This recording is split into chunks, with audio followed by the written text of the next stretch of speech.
2024-cü il yanvar ayında düz bağırsaq xərçəngi diaqnozu ilə bizə müraciət edən xəstədə əməliyyat öncəsi kimyəvi dərman müalicəsi planladıq. Çünki klinik olaraq xəstəliyin mərhələsi 3-cü mərhələyə uyğun idi və bu halda əməliyyat öncəsi total neoadjuvant kimyoradioterapiya deyilən müalicəni alan xəstələrdə həm əməliyyatın uğuru daha yüksək olur, həm uzaq nəticələri yaxşı olur və təbii ki, xəstəmiz də bizi dinlədi. Eyni şəkildə tam plan üzrə müalicələrini bitirdikdən sonra 24-cü il iyul ayında uğurlu bir cərrahi əməliyyat oldu. Xəstənin yanaşı, xəstəlikləri, çəkisi nəzərə alaraq texniki bir çətinliklərlə keçən əməliyyatdan artıq bugün 3-cü kontrol müayinəmizi görürük və xəstəmizin müayinə nəticələri həm kompüter tomoqrafiya olaraq, həm MRT təsvir olaraq, həm də qan dəyərləri olaraq tam qaydasındadır.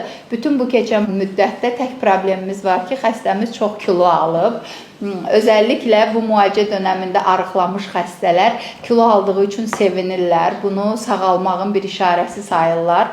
Əslində biz nə tövsiyə edirik? Ən doğru çəki sağlam çəkidir. Yəni sizin arıq və ya kök olmağınız deyil də sağlam çəkidə olmağınız önəmlidir. Xəstəni təbrik edirik, nəticəsi gözəldir, uğurludur. Çox sevinirik, amma indən belə yenə də kilosuna diqqət etməsini önəmlə xahiş edirik. Vaxtında müayinə olunun, sağlamlığınızı qoruyun.